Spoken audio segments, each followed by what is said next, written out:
Gone, but not forgotten. Gabe Grunwald was a great Gopher middle distance runner, an All-American. She lived life to the fullest, even to the end.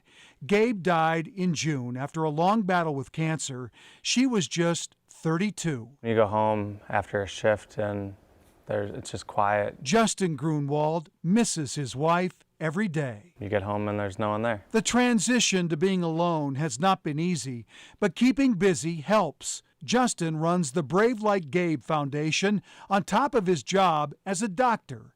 He was invited to be an honorary captain before the Gopher football game in mid-October, and that's when he met four-time cancer survivor Casey O'Brien. You had a chance to meet him at the Gopher game against Nebraska. What were your impressions?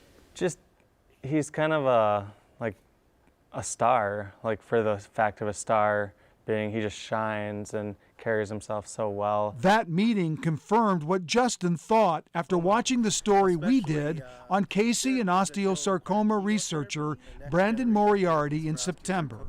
The two are destined for big things, things that Gabe would fully support. That's why the Brave Like Gabe Foundation, through Casey, is giving Dr. Moriarty a $100,000 grant. So this money is actually incredibly important because it's going to form the nucleus of the next frontier in our research on osteosarcoma and therapeutic development. The next evolution of the therapy is going to be using immune cells, so the patient's own cells. In other words, instead of chemotherapy, reprogramming our own immune cells to fight specific cancers like osteosarcoma.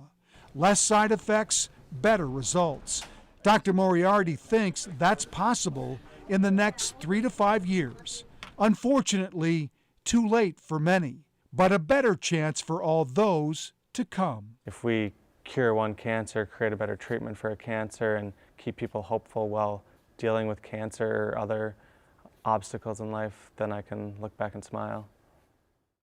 Well, the Brave Like Gabe Foundation is hoping that people will donate to match that gift. The link to their crowdfunding page is on our website at KARE11.com. And by the way, Casey had his surgery this afternoon on that spot on his lung.